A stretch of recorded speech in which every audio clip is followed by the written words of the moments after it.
He told me the guest list like it was a weather report, casual and unavoidable, his eyes already sliding past mine. 28 people, family, business partners, neighbors who only came when something was being displayed. He said it on our anniversary morning while I was standing at the sink with my hands in soap, the window fogged from boiling water. Then he added the part that landed like a weight on my chest. I was to cook alone, no caterer, no help. He smiled as if this were generous, as if trusting me with that much labor was a compliment. I dried my hands slowly, turned, and heard myself say, "I'll handle it." My voice surprised even me. Calm, steady. The kind of voice people mistake for agreement. What he did not see was the calculation beginning behind my eyes.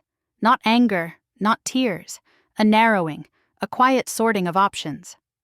I asked what time he wanted dinner served. He told me. I nodded. I asked if he needed anything else. He shook his head and kissed my cheek like punctuation at the end of a sentence. When he left the kitchen, I stood there and listened to the house settle, the hum of the refrigerator, the clock ticking toward a future that suddenly felt optional. I did not argue because arguing would have kept me inside the role he had assigned. I did not refuse because refusal would have made me the problem. I agreed because agreement gave me room. By noon, I had made a list that had nothing to do with food. By mid-afternoon, I had bought a ticket, a night train leaving just after 8. By evening, while he was calling to remind me about table settings and wine glasses, I was folding a small bag with the precision of someone who knew exactly how much she intended to carry. The house filled with the smell of prep I would never finish. Stock simmering, herbs chopped, bread proofing. I moved through the rooms, touching things lightly, as if saying goodbye to a version of myself. The calendar on the fridge had a heart drawn around the date. I took it down and folded it into my pocket, not as a keepsake, as evidence. When I closed the door behind me, the lock sounded louder than it ever had. Outside, the street was ordinary. Neighbors watering lawns, a delivery truck idling. I walked to my car and drove without checking the mirrors. At the station, the platform lights made everything look pale and unreal. I watched families cluster around suitcases, couples leaning into each other, a woman laughing too loudly into her phone. I bought coffee I did not drink. When the train arrived, the doors opened with a sigh, like relief. As the city slid away, my phone buzzed once, then again. I turned it face down. I did not need to imagine the dining room filling, the chairs scraping, the first glass poured. I knew the sequence. He would stall, he would joke, he would say I was running late. Someone would glance at the kitchen, someone would ask if they could help. He would wave them off, confident the system would correct itself. It always had before. I sat by the window and let the rhythm of the tracks do what it does best, put distance between me and the noise. I thought about how many times I had hosted like this, how many times my presence had smoothed edges, filled gaps, turned obligations into something that looked like ease. I thought about the way my labor had been invisible until it was absent. There is a difference between being valued and being relied upon. I had learned it too late, and then all at once. Somewhere after midnight, I allowed myself to feel tired, not broken, not heartbroken, simply done. The kind of done that comes after clarity, not collapse. I slept lightly and dreamed of tables without centerpieces, of rooms where no one waited for me to make things work. In the morning, the train slowed into a town I had chosen because it asked nothing of me. I stepped onto the platform with my bag and breathed air that did not belong to anyone else's expectations. My phone buzzed again, a string of messages stacked like falling dominoes. "Where are you? Guests are here. Are you almost done? This is not funny. Call me now." I walked to a small hotel and checked in under my own name. The clerk slid a key across the counter and wished me a happy anniversary without knowing it. In the room, I sat on the edge of the bed and finally turned the phone over. There was a new message from a number I did not recognize. It was short. "Is there a problem?" I smiled, not because anything was resolved, but because for the first time in years, I was not rushing to fix it. I set the phone down and opened the curtains. Outside, the day went on. Somewhere else, 28 plates were being set. Somewhere else, a man was learning what happens when the person who makes things hold together decides to leave the kitchen. I woke to the sound of the radiator clicking on and off, a small, persistent noise that felt like a reminder rather than an interruption. The room smelled faintly of detergent and coffee from somewhere down the hall. For a moment I forgot where I was, then the memory settled in cleanly, without panic. I reached for my phone and found it buzzing on the bedside table, the screen lighting up with a dozen notifications stacked like accusations. I did not open them right away. I swung my legs over the bed and stood, testing the quiet. No footsteps outside my door that expected me. No schedule waiting to be obeyed. I showered and dressed slowly, choosing clothes for comfort instead of impression. When I finally picked up the phone, I scrolled through the messages as if they belonged to someone else. "Where are you? We're all here. This isn't funny. The roast is drying out. Your mother is asking questions. Call me now." Then a shift in tone I recognized too well. "We need you, please." After that, a message from his sister, clipped and cautious, asking if everything was all right. And beneath those, a voicemail from an unfamiliar number I guessed belonged to someone important, someone whose time was not meant to be wasted. I set the phone down again without responding. Outside, the town was waking up. I watched a man unlock a bakery across the street, his movements practiced and sure. The smell of bread drifted through the open window, warm and uncomplicated. I realized how long it had been since I had eaten without planning it for someone else. In the small dining area downstairs, I poured myself coffee and sat at a table meant for two but occupied by no one. The television murmured morning news I did not listen to. Every few minutes my phone vibrated against the wood like a trapped insect. I let it. The urgency belonged to them now. The system they depended on was failing, and for once I was not rushing to prop it back up. I thought about the dinner as it must have unfolded, the way he would have tried to keep the mood light, filling space with jokes and apologies, the way guests would have smiled politely while checking their watches. Someone would have offered to help in the kitchen, sensing something wrong. He would have declined, insisting I was on my way, that I always came through. That was the story he had built his authority on, that I would always come through. By late morning, the messages changed again. Anger sharpened the words. "You embarrassed me. Do you know what you've done? This affects more than just us." A longer voicemail followed, his voice tight, rehearsed, already shifting blame. He spoke about responsibility, about partnership, about how I had made him look. He did not ask why I left. He did not ask if I was safe. He spoke as if I were an appliance that had failed at a critical moment. I checked out of the hotel before noon and walked through town with no destination. A small park sat between two streets, its benches damp with dew. I sat and watched a group of older women set up folding tables for a bake sale. They moved with easy coordination, laughing as they worked. One of them caught my eye and smiled, a brief connection that asked nothing of me. I smiled back and felt something loosen in my chest. Around midday, a new message appeared, this one from a number saved long ago but rarely used. His mother. The words were careful, almost tender. She asked if I was feeling well, said everyone had been worried, suggested we talk when I were ready. I could hear the unspoken expectation beneath it, the hope that I would step back into place and smooth over what had gone wrong. I did not reply. Silence was the only honest answer I had. In the afternoon, the unfamiliar number called again. I let it ring, then listened to the voicemail. The man introduced himself and spoke about the importance of commitments, about how disappointed people had been. He said my absence had caused confusion and delays. He did not mention the dinner. He mentioned consequences. I understood then what the evening had truly been about, and how much of it had relied on my quiet labor to succeed. I returned to my room and lay on the bed, staring at the ceiling fan as it spun. I felt a brief flicker of guilt, not for leaving, but for how thoroughly my leaving had exposed them. It passed. Guilt assumes responsibility for outcomes that were never yours to carry. I had carried them long enough. As evening approached, the messages slowed. The tone softened again, then grew tentative. A single line appeared from my husband. "Where are you staying? We need to talk." I imagined the house after the guests left, plates half-eaten, conversations unfinished. I imagined him standing in the kitchen, surrounded by evidence of what he had assumed would be handled for him. For the first time, I felt no urge to imagine myself there fixing it. I ordered takeout from a small place down the street and ate on the bed, wiping my hands on a napkin that would never be judged for its folds. When I finished, I turned my phone off completely and placed it in the drawer. The quiet that followed was not empty. It was full of something I had not known how to name before.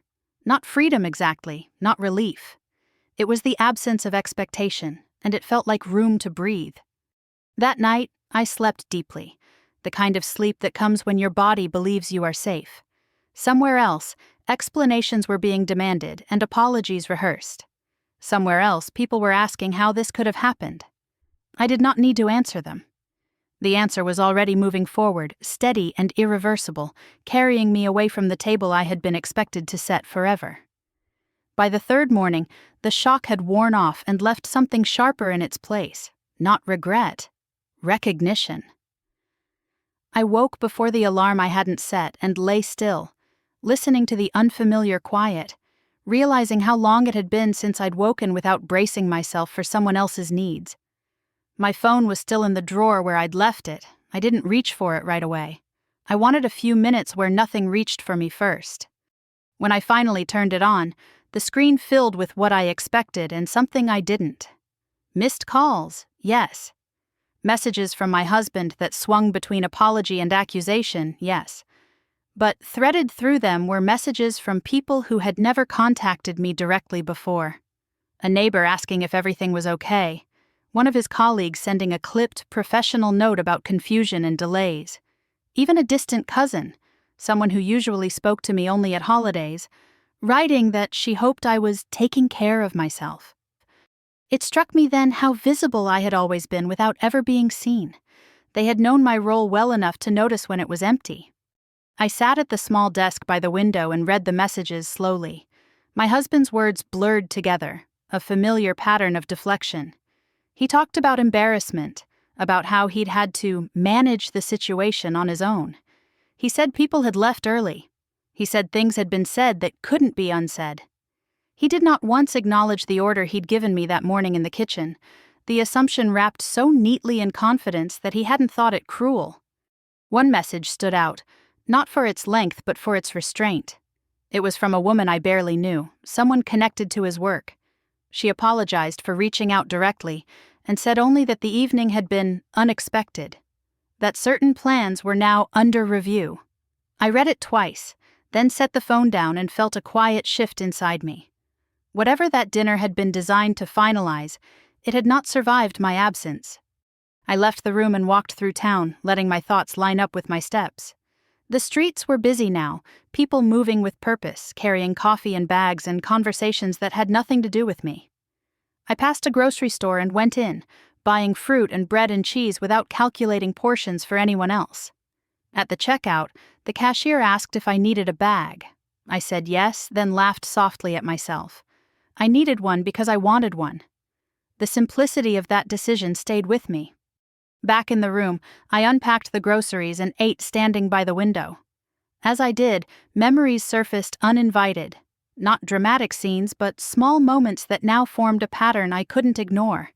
Being handed a guest list without discussion. Being told, not asked, to handle things because I was good at it. Being praised for my calm, my reliability, my ability to make everything look effortless.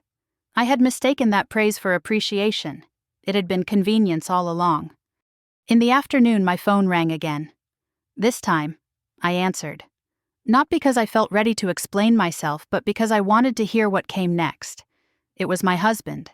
His voice was careful, controlled, as if he were speaking to a room full of people instead of to me. He said he was worried. He said he hadn't slept. He said we needed to talk like adults. I let him speak until he ran out of words. Then I told him where I was. Not the address, just the town. He paused, recalibrating. Then he asked when I was coming home. The question landed between us, heavy and familiar. I realized he had never asked if I was coming back. Home, to him, was a location I returned to, not a relationship I chose. I told him I didn't know. I told him I needed time. He started to argue, to remind me of obligations and appearances, and I stopped him. I said I was not discussing this over the phone. I said I would reach out when I was ready. Then I ended the call before he could take control of the silence. My hands were steady when I set the phone down. That surprised me more than anything. Later, a message came from his mother again, softer this time. She said she was concerned. She said she hoped I wasn't making a decision I'd regret. I stared at the screen and felt something harden, not against her, but against the idea that regret was always the woman's responsibility. I typed a reply and erased it. Then I left the message unanswered, letting my silence speak the truth my words would have softened. As evening settled, I sat on the bed and wrote in a notebook I'd bought at the station. Not plans, not lists, just sentences that began with, "I noticed." I noticed how quiet felt different from loneliness. I noticed how my shoulders dropped when no one was waiting for me to solve something. I noticed how anger, when it finally came, was brief and clean, not the exhausting simmer I'd lived with for years. That night, as I turned off the light, my phone buzzed one last time. A short message from the unfamiliar number again. Decisions postponed. We'll be in touch. I smiled, not with satisfaction, but with understanding. The dinner had been a test of control, and control had failed. I lay in the dark and thought about the kitchen I'd left behind, the counters wiped clean for guests who never finished their meals.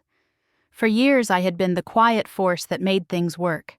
Now, in my absence, the cracks were visible. And for the first time, I didn't feel responsible for fixing them. The fourth day brought a strange calm, the kind that settles in after something irreversible has already happened. I woke to rain tapping lightly against the window, a steady rhythm that felt deliberate, as if the weather itself had decided to slow everything down. I lay there listening, thinking about how often my own pace had been dictated by someone else's urgency.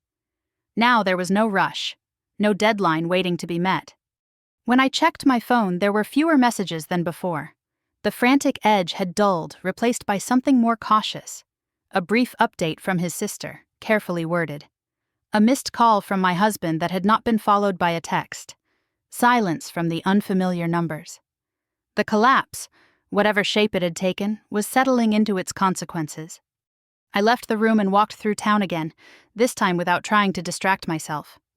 I noticed details I would have ignored before.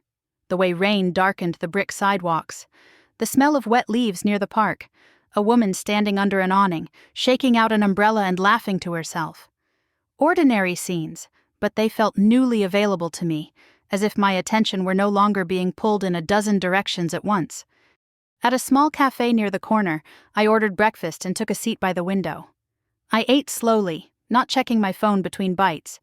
It occurred to me how often I had eaten standing up in my own kitchen, tasting nothing, already planning the next step. Here, no one expected me to perform competence. I was just another person passing through. Halfway through my meal, my phone buzzed. This time I answered without hesitation. It was my husband again. His voice sounded different now, less controlled. He told me the dinner had been a disaster. He said people had argued. He said assumptions had been questioned. He said certain things had come to light that he hadn't anticipated. He spoke as if these developments were external forces, weather events he'd been unlucky enough to encounter. I listened until he paused, waiting for my response. I asked him one question, quietly and clearly. What had the dinner been for? There was a long silence on the line. When he finally spoke, his answer was careful, incomplete. He talked about opportunity, about timing, about needing everyone present. He did not say my name. He did not say partnership. He said it was complicated. That was when I understood something I had been circling for days. The dinner had never been about celebrating us. It had been about leveraging appearances, about presenting a unified front he no longer had the patience to maintain on his own. My role had been structural, not emotional. I had been the frame that made everything else look solid. I told him I needed space. Not time, not distance. Space, the kind that does not come with an expiration date. He began to protest, then stopped himself, as if realizing the old arguments no longer applied. We ended the call without resolution, and for the first time, I did not feel the familiar pull to make things easier for him. Back in my room, I sat on the edge of the bed and let the realization settle. I thought about other moments that now made sense in retrospect. Invitations extended through me rather than to me. Decisions made and then announced. Praise given when I complied. Withheld when I hesitated. None of it had seemed malicious at the time. It had simply been efficient. My silence had made everything smoother. In the afternoon, another message arrived from the unfamiliar number. Shorter than before. Meetings postponed. Partnerships reconsidered. The words were neutral, professional, but I could hear the unease beneath them. The dinner's failure had not stayed contained. It had rippled outward, touching things that mattered to people who were unaccustomed to uncertainty. I walked to the park again and sat on a bench under a tree heavy with rain. As I watched droplets fall from the leaves, I thought about how often I had mistaken being needed for being valued. Being needed made me feel essential, but it had also made me replaceable. Anyone could cook. Anyone could smooth a room. What they had not prepared for was my absence. As evening approached, I received one last message from his mother. This one was longer, tinged with worry and something like disappointment. She spoke of family, of tradition, of how things looked from the outside. I read it carefully, then set the phone down without replying. I did not feel anger toward her. I felt clarity. The system she wanted preserved was the same one that had quietly consumed me. That night I packed my bag again, adding a few things I'd bought in town. Not souvenirs, practical items, proof that I was planning beyond tomorrow. I booked another night without asking myself for permission. The decision felt small, but it carried weight. As I turned off the light, I thought about the dinner table I had left empty. How quickly a space can reveal its true purpose once the person holding it together steps away. The realization did not hurt. It steadied me. I was no longer confused about what I had walked away from, and for the first time I was certain I had not overreacted. The fifth morning arrived with a sense of inevitability, as if the days were now lining up behind me instead of pushing from behind. I woke before sunrise and watched the room slowly fill with light, thinking about how many times I had greeted mornings with a list already forming in my head. Today there was no list. Just a quiet understanding that something had shifted and it would not shift back. My phone lay on the table where I'd left it, screen dark, obedient in a way that felt unfamiliar. When I turned it on, there were fewer messages than the day before, but the ones that remained carried more weight. My husband had sent a single text during the night.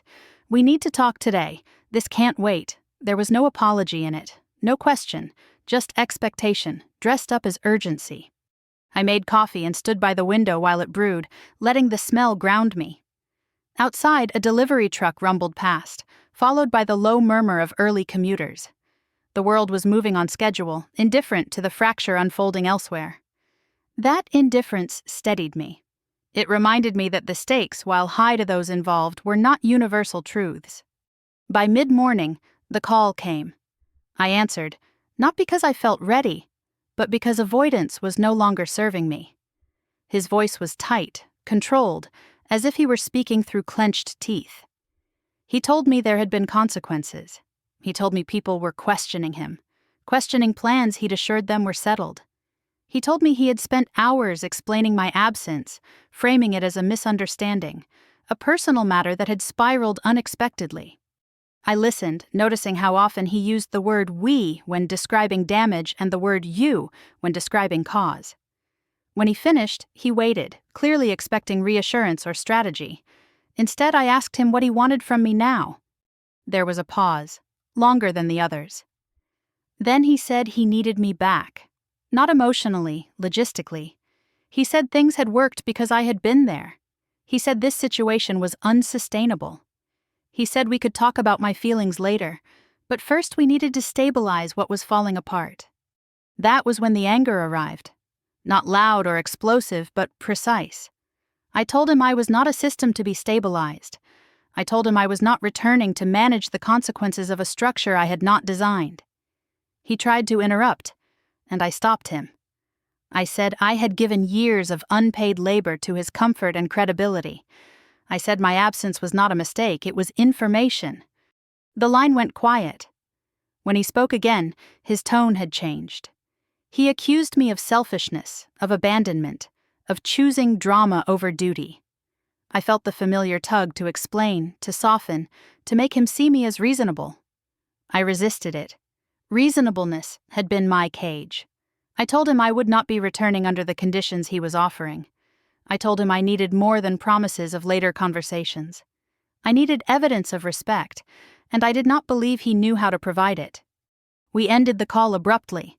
My hands were shaking, but my voice had not. I sat down on the bed and let the adrenaline pass, breathing through the echo of words I had never said out loud before. Confrontation had always felt dangerous to me, something that threatened collapse. Now I saw it differently. It clarified. In the afternoon, a message arrived from the unfamiliar number again. This one was more direct. Certain partnerships were being re-evaluated, timelines extended. The phrase "unexpected variables" appeared twice. I read it once and set the phone aside. The dinner had been designed to close a chapter, to finalize agreements under the glow of hospitality and assumed unity. Without me there, the illusion had cracked. People had asked questions that could not be answered by charm alone. I went for a long walk, letting the town unfold around me. I passed a bookstore and went in, drawn by the quiet. I picked up a novel and flipped through it, reading the first page, then another. For years my reading had been interrupted, fragmented, something squeezed into the edges of days. I bought the book without hesitation. It felt like a small reclaiming, but it mattered. Back in my room, I sat by the window and began to write again. Not observations this time, but truths. I wrote about the first time I'd noticed my opinions being overridden and told myself it didn't matter. The first time I'd hosted an event I'd been informed of, not consulted about. The way praise had replaced partnership.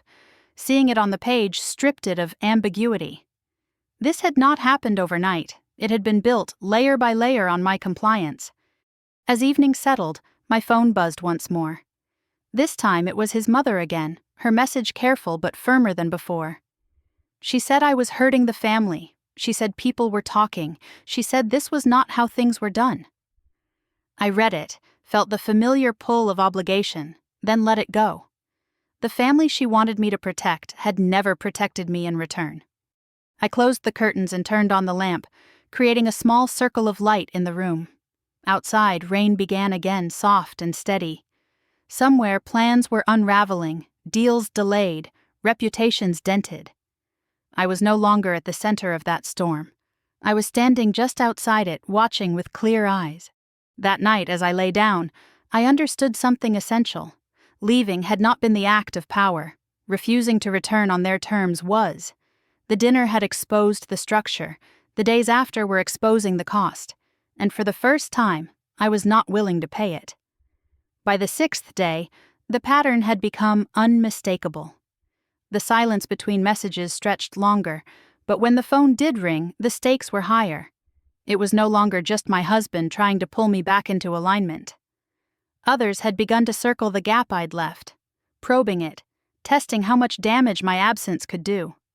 I woke to a missed call from a number I recognized only vaguely, someone connected to his professional circle. No message this time.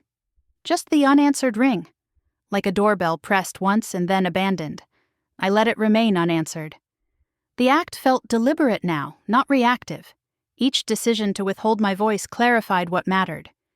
I spent the morning walking along a trail just outside town, the kind that wound through trees and opened briefly onto water before disappearing again. The air smelled clean, sharpened by the night's rain. As I walked, I replayed the last few days not as a sequence of events, but as a revelation. What had collapsed so quickly had never been stable. It had simply been supported by my constant adjustment. When I returned to my room, my phone lit up again. This time, there was a voicemail. The man introduced himself, careful and polished. He spoke about misunderstandings, about how unfortunate the timing had been. He said it would be helpful to clear the air, to ensure everyone was on the same page moving forward. He did not ask how I was, he asked when I would be available. I deleted the message without replying. It struck me then how often clarity is mistaken for hostility. My refusal to engage was already being framed as difficult, as uncooperative. I had lived inside that framing before, bending myself to escape it. Now, I let it exist without contesting it. Letting others be uncomfortable was not cruelty, it was honesty. In the early afternoon, my husband called again. I answered this time, bracing myself not for anger but for a shift. His voice carried something new, not accusation, fear. He told me people were asking questions he couldn't answer. He told me meetings were being postponed. He told me he needed my help to fix this. I listened, then told him I wasn't going to help him manage fallout from choices that had excluded me. I said my leaving had not created the problem, it had revealed it. He protested, insisting that things had always worked this way, that we had an understanding. I told him I no longer agreed to that understanding. Silence followed, heavy and unfamiliar. When he spoke again, his tone hardened. He said I was damaging more than just our marriage. He said my behavior had consequences. I agreed with him. That was the point. Consequences were finally being distributed more evenly. The line went dead before he could respond. After the call, I felt the tremor in my hands and let it pass. This was the cost of holding a boundary for the first time. It shook you. It tested whether you meant what you said. I sat on the bed and breathed until my pulse slowed, then opened the notebook and wrote a single sentence. I am not responsible for maintaining systems that erase me. Later that day, messages arrived in quick succession. A brief note from his sister asking if we could talk. Another from his mother, this one sharper, reminding me of commitments and appearances. A final message from the unfamiliar number, confirming that certain decisions had been put on hold indefinitely. I read them all, then placed the phone face down and left the room. I spent the evening at a small restaurant near the edge of town, eating alone without apology. At the table next to me, a couple argued quietly, their words clipped and weary. I watched them with detached curiosity, recognizing the choreography of compromise, the subtle exhaustion of maintaining peace at any cost. I wondered how many years it would take before one of them stood up and left. Back in my room, I packed and repacked my bag, not because I was leaving again, but because the act reminded me I could. Mobility had become a kind of reassurance. I was not trapped.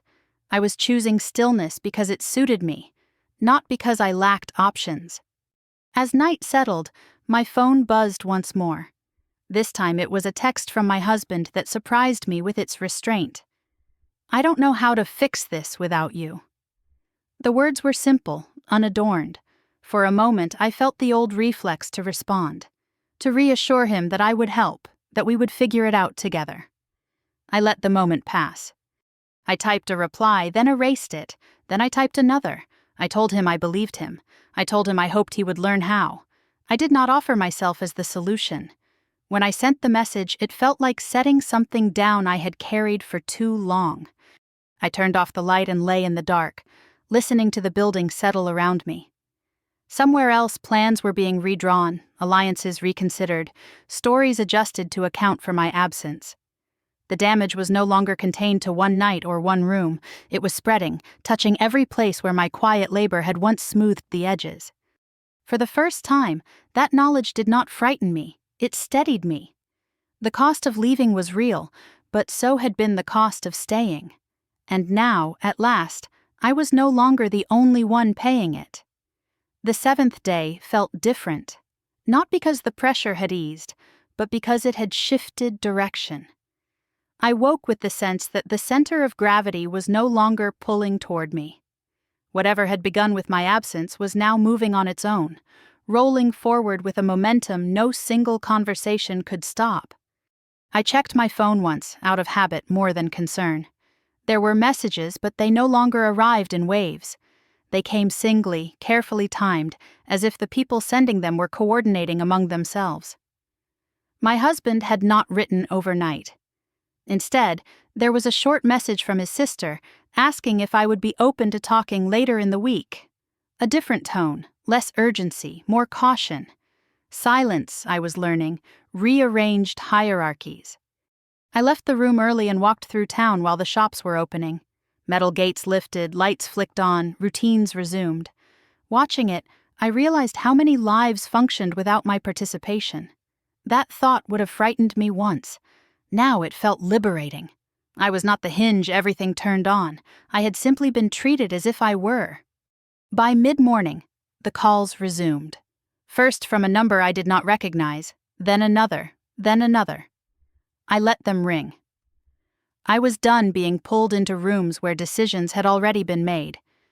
When a voicemail came through, I listened to it once, and then again, noting the language. Collaboration, resolution, shared understanding. All words that assumed my role was to absorb and translate, to make peace palatable. I sat on a bench near the park and watched a man teach his daughter how to ride a bike. He ran alongside her, one hand hovering near the seat, not touching, trusting her balance. When she wobbled, she corrected herself. When she rode forward on her own, he slowed and let her go. I felt something tighten in my throat. Support did not have to mean control. I had lived so long without that distinction. In the afternoon, my husband finally called again. I answered this time, not out of obligation, but curiosity. His voice was measured, almost formal. He said he had spoken to people. He said perspectives were changing. He said the situation was more complex than he had anticipated. He paused, waiting for me to fill the space. I did not. He asked if I could come back for a conversation. Just a conversation, he said. Neutral ground, no expectations. The request was new, stripped of command. I told him I was willing to talk, but not to return. Not yet. Not under pressure. I said the conversation would need to include more than logistics and appearances. He agreed too quickly, and I noted it. Agreement offered in desperation rarely held. After the call, I felt the familiar fatigue creep in, the kind that followed emotional labor. Even now, even from a distance, the expectation lingered that I would carry the weight of repair. I recognized it for what it was and set it down. Repair was not my assignment unless I chose it. Later, a message arrived from the unfamiliar number again. This one was longer, cautious, threaded with implications. Delays were becoming costly. Uncertainty was spreading. The tone suggested that my return could stabilize things. I read it once and felt no pull to respond. The dinner had been designed to present certainty. My absence had introduced doubt, and doubt, once invited in, did not leave quietly. As evening approached, I sat at the desk and opened my notebook. I wrote about the early years of my marriage, about the small negotiations that had seemed harmless at the time. Hosting instead of resting. Smiling instead of speaking. Agreeing instead of questioning. Each choice had felt insignificant on its own. Together they had built a life where my labor was assumed and my presence required but not acknowledged. I wrote until my hand cramped, then closed the notebook and stood, stretching. Outside, the sky was streaked with the last light of day. I realized I was no longer counting how many days I had been gone. Time was no longer something I measured by distance from the kitchen or the table I'd left behind. It was beginning to belong to me again. That night, a message arrived that did not fit the pattern. It was from a woman I had met only once, someone who had been at the dinner. She apologized for reaching out and said she hoped I was well. She added, almost as an afterthought, that my absence had made her reconsider certain assumptions. I stared at the words, surprised by their simplicity. No demand, no agenda, just acknowledgement. I replied with a single sentence thanking her. When I sent it, I felt a subtle shift. Not reconciliation, but recognition. The ripples were moving beyond my marriage now, touching people I had never expected to hear from. My leaving had not just disrupted plans. It had exposed patterns others were beginning to question. I turned off the light and lay back, listening to the distant hum of traffic. Somewhere else, conversations were unfolding without me, recalibrating expectations that had once been fixed. The realization settled gently, without drama. I was no longer at the center of the storm, nor was I outside of it. I had stepped onto a different ground altogether. As sleep came, I understood that the true turning point was not the night I boarded the train. It was this moment, when I stopped waiting for the fallout to end and began trusting that whatever came next would not require me to disappear again. While I was on the train, the dinner began without me. Out. I learned that later, pieced together from messages, voicemails, and the careful silences people left between their words. At the time, I was watching the landscape slide past the window. Fields darkening into evening, towns blurring into one another. I imagined the table being set anyway, plates placed with intention, candles lit as if atmosphere alone could hold things together. My absence did not stop the ritual, it only changed what it revealed. According to my husband, the guests arrived on time. They always did. He told them I was running late, that I'd stepped out to pick something up, that I would be back any minute. He said it with the confidence of someone who had never considered the possibility that I might not return. Drinks were poured. Conversations began. Chairs scraped softly against the floor. The kitchen door stayed closed longer than usual. What was actually being served that night had nothing to do with food. The dinner had been designed as a setting, a controlled environment where certain understandings could be finalized, agreements implied, relationships affirmed. It was meant to look effortless, the kind of evening that suggested stability without ever naming it. I had been the quiet infrastructure for that illusion, the one who made everything flow smoothly enough that no one questioned the frame. Without me, the frame showed. There was an awkward pause when the first course didn't appear. Someone offered to help. My husband declined, smiling, insisting I would be back any moment. Another 10 minutes passed. Conversations faltered, then restarted, then faltered again. A guest glanced toward the kitchen, then at the clock. Someone asked if everything was all right. The question hung there, unanswered, heavier than it should have been. Eventually, my husband opened the kitchen door himself. I imagine the moment he realized how much of the evening had depended on labor he had never learned how to perform. He tried to improvise. He brought out bread, olives, anything to fill the gap. He joked about modern marriages, about flexibility, about how things never went exactly as planned. Laughter came, but it was thin, polite. Then the reason for the dinner surfaced, because it had to. The longer things stalled, the harder it became to pretend this was just a celebration. Documents were mentioned, introductions attempted. A presentation that was meant to feel casual suddenly felt exposed, unsupported by the warmth that usually softened its edges.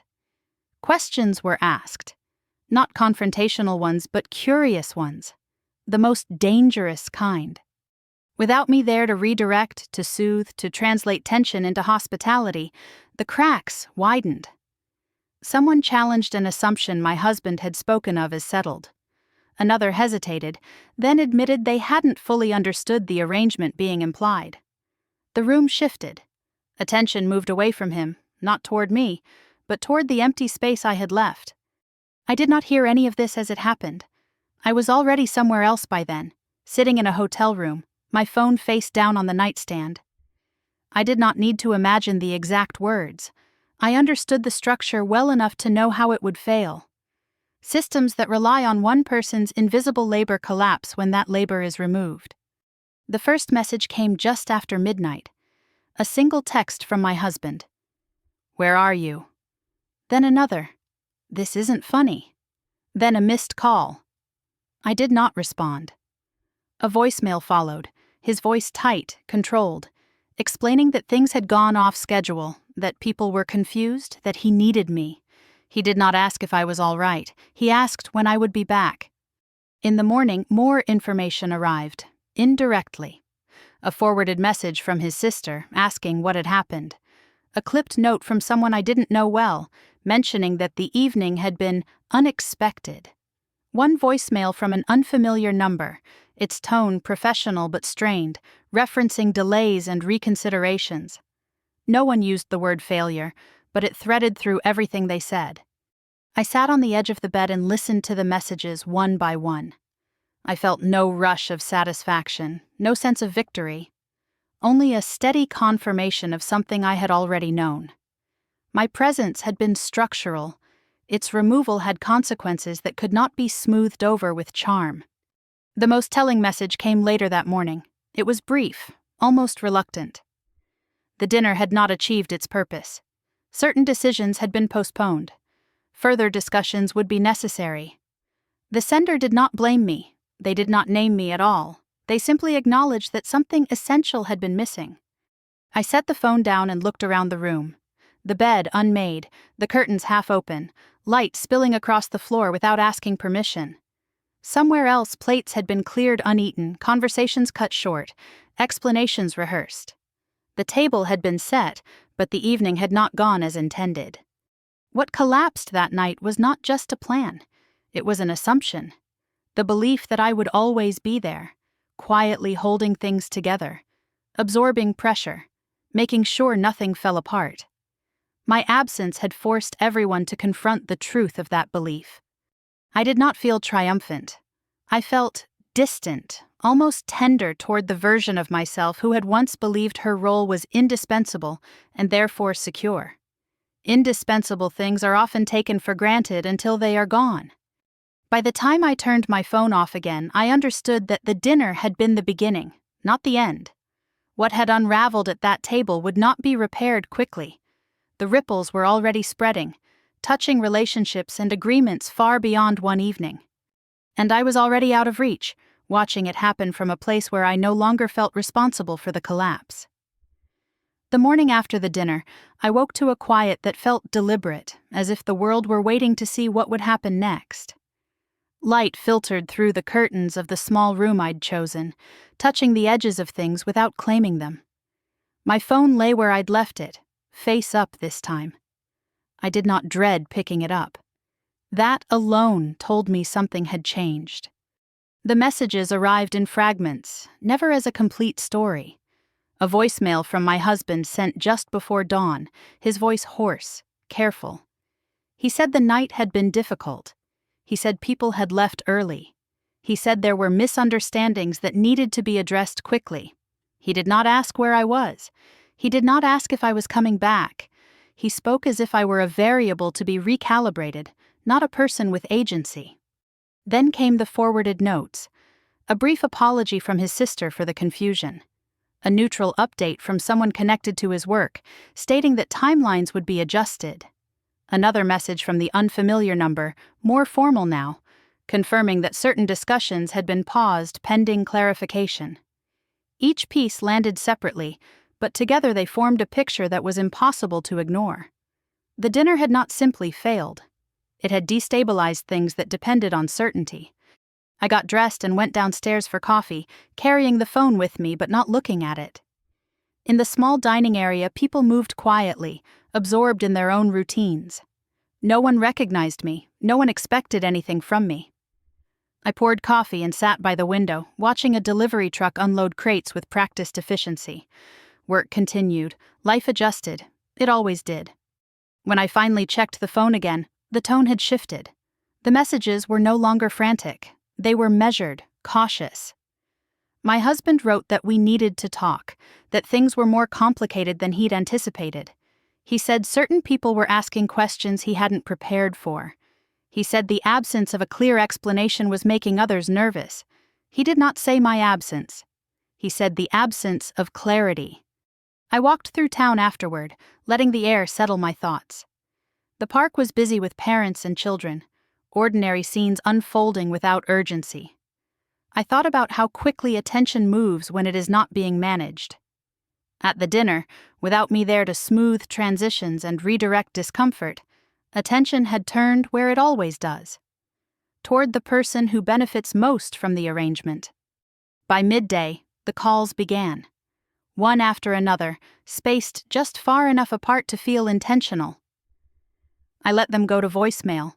The messages spoke of urgency, of damage control, of the need to present a united front. One voice suggested a meeting. Another proposed a statement. No one asked what I wanted. They assumed my role was to restore balance. In the afternoon, I answered one call. Not from my husband, but from someone who spoke carefully, choosing words as if they were stepping stones. They said the dinner had raised concerns. They said assumptions had been challenged. They said relationships were being reassessed. The phrase loss of confidence surfaced briefly, then was smoothed over with talk of process and patience. I listened, then said I had nothing to add. The silence that followed was telling. They had expected reassurance. They received absence. As the day wore on, I began to understand the shape of the collapse. It was not dramatic. It did not announce itself. It spread quietly, through hesitation and doubt, through postponed meetings and unanswered emails. Trust, once unsettled, does not return on command. The dinner had been meant to close doors. Instead, it had opened them. My husband tried again in the early evening. His message was longer this time, less controlled. He spoke about how exposed he felt, how quickly things had turned. He said he was doing his best to manage the situation. He asked me to call him. I read the message once and set the phone down. Managing the situation had always been my job. Now that it was his, the weight of it showed. I returned to the room as dusk settled and sat on the edge of the bed. I felt no urge to intervene, no impulse to soften what was happening. Not because I wanted him to suffer, but because stepping back had finally revealed the truth. The stability I'd been credited for was never mutual. It had been built on my willingness to absorb strain. Later, another message arrived from the unfamiliar number. Short, factual. Certain commitments were being reconsidered. Further notice would follow. No blame, no explanation. Just the acknowledgement that something fundamental had shifted. I closed my eyes and breathed, feeling the distance between myself and that table grow wider, more secure. I thought about the house I'd left, the kitchen where I'd stood at the sink that morning, agreeing to something I had no intention of doing. The memory no longer felt sharp. It felt instructive. That agreement had been my exit, not my submission. As night came, the messages slowed again. A few final attempts at contact, then silence. I turned the phone off and placed it in the drawer, not as an act of defiance, but of boundary.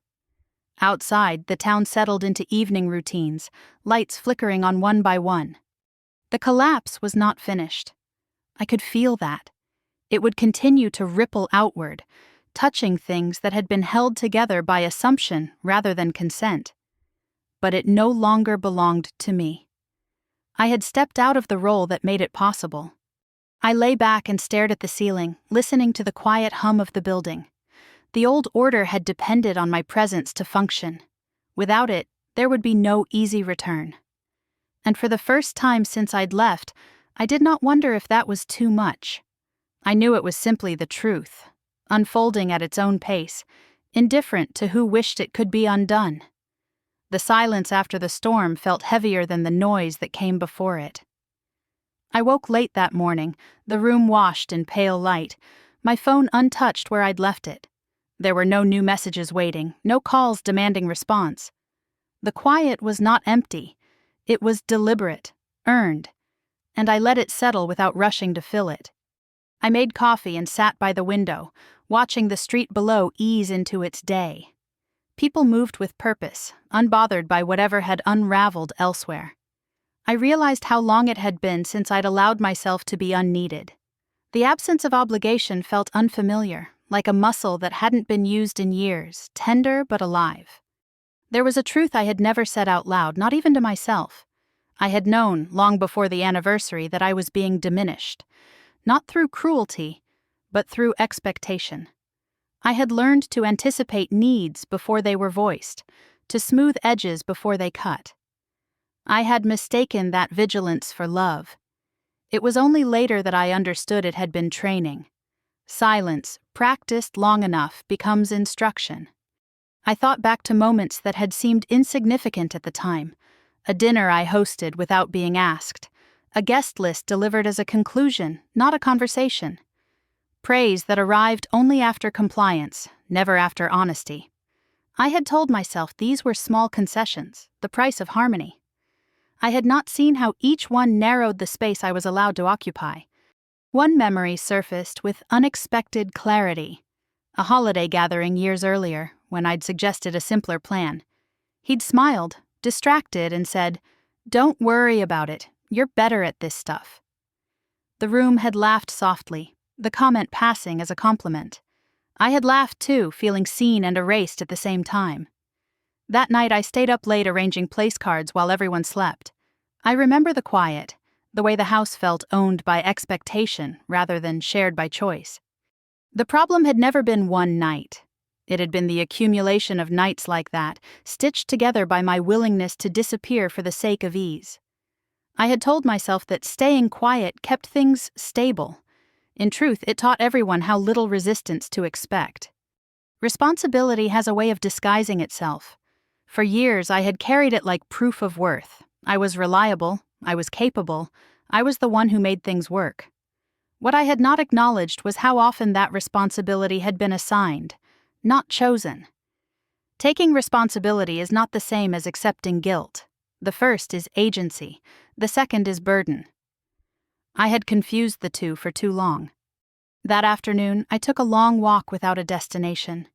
The air was cool, the kind that sharpens thought. As I walked, I noticed the urge to rehearse explanations rising and falling like a tide. What I would say if asked, how I would justify leaving. The urge passed when I recognized it for what it was, a habit formed by years of being accountable for other people's comfort. I stopped at a small bookstore and wandered the aisles. I picked up a paperback and read the first page standing there, unhurried.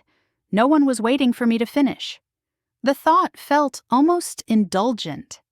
I bought the book and carried it with me like a quiet declaration.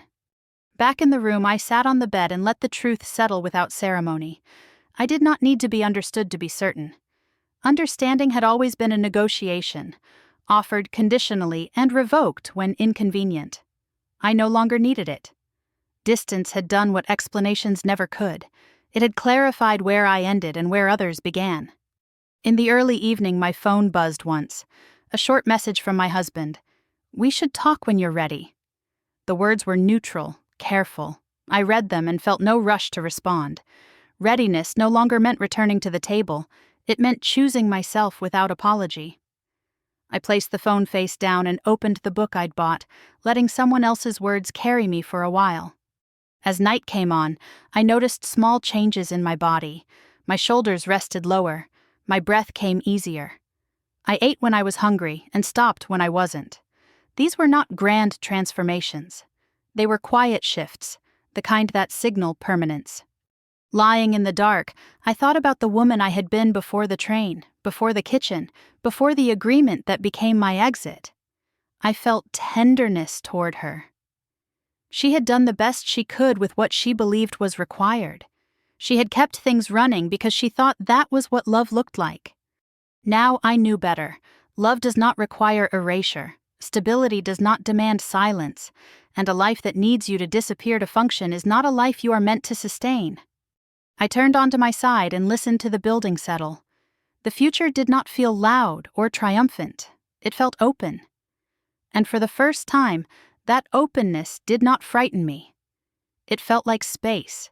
Enough space to speak, to choose, to rest.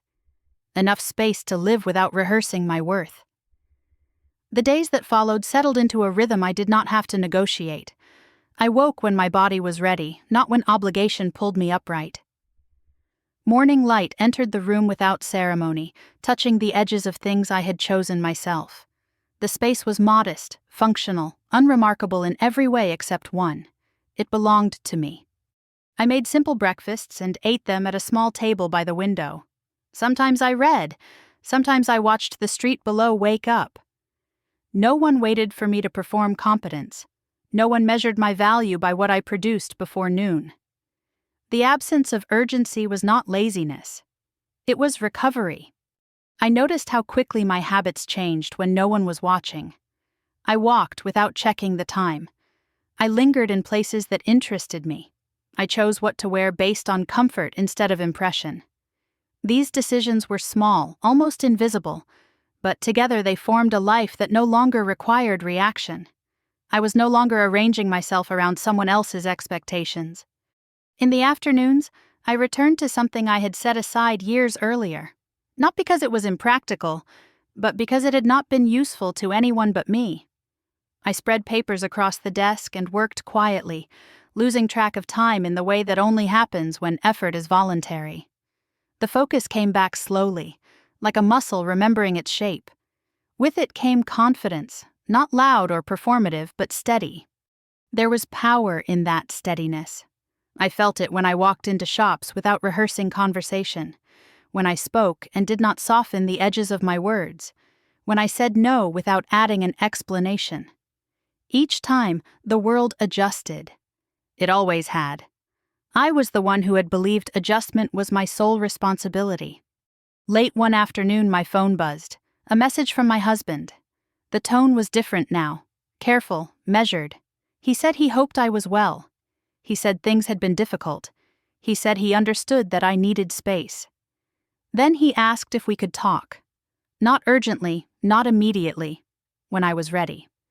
I read the message twice and set the phone down. I did not feel anger. I did not feel satisfaction. I felt clarity. The question was not whether we would talk. It was whether the conversation would be allowed to exist without pulling me back into the role I had left. Another message arrived later that evening. This one from his mother. Shorter than before. Less directive. She said she missed me. She said the house felt strange without me. I could hear the old expectation humming beneath the words, the assumption that my presence was the glue holding everything together.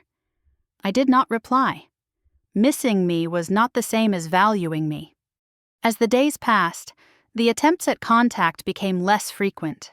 When they did come, they carried a new uncertainty, as if the people reaching out were unsure of the ground beneath them. I was no longer predictable. I was no longer available by default. That unpredictability was not chaos, it was autonomy. One evening I set the table for myself. A single place, a simple meal, no effort spent on making it impressive. I ate slowly, savoring the quiet. The image struck me then, not with drama, but with gentleness. For years, I had been seated at tables chosen by others, performing a role that made everything run smoothly. Now I was at a table of my own choosing, and nothing needed to be proven. I thought about what I no longer needed. I did not need apologies that came too late. I did not need explanations that circled the truth without touching it. I did not need recognition from people who had benefited from my silence. Closure, I realized, had not arrived through conversation or reconciliation. It had arrived through departure. That night, as I cleaned the dishes and wiped the counter, I felt no bitterness toward the kitchen itself. Spaces are neutral. It is expectation that weighs them down. I had not rejected the work. I had rejected the assumption that it was mine alone to carry. Before bed, I checked my phone one last time. There was a short message from my husband sent hours earlier. I hope you're finding what you need. The words were careful, almost tentative. I believed him. I also knew that what I needed could not be supplied by him, at least not yet. I left the message unanswered, not as punishment but as honesty. I turned off the light and lay in the dark, listening to the quiet hum of the building. The life I was building did not announce itself. It did not demand validation. It simply continued, day by day, grounded and intact. I closed my eyes with a certainty that surprised me. I was not missing anything. I had stepped out of a system that required my erasure to function, and in doing so, I had found something sturdier than approval. I had found a way to live that did not require me to disappear. Tomorrow would come without urgency, and when it did, I would meet it on my own terms, seated at a table that no longer needed me to hold it together. When I think back to that anniversary now, it no longer feels sharp. The memory has softened into something instructional, like a scar you touch not because it hurts, but because it reminds you of what you survived. I remember the kitchen, the list, the certainty in his voice.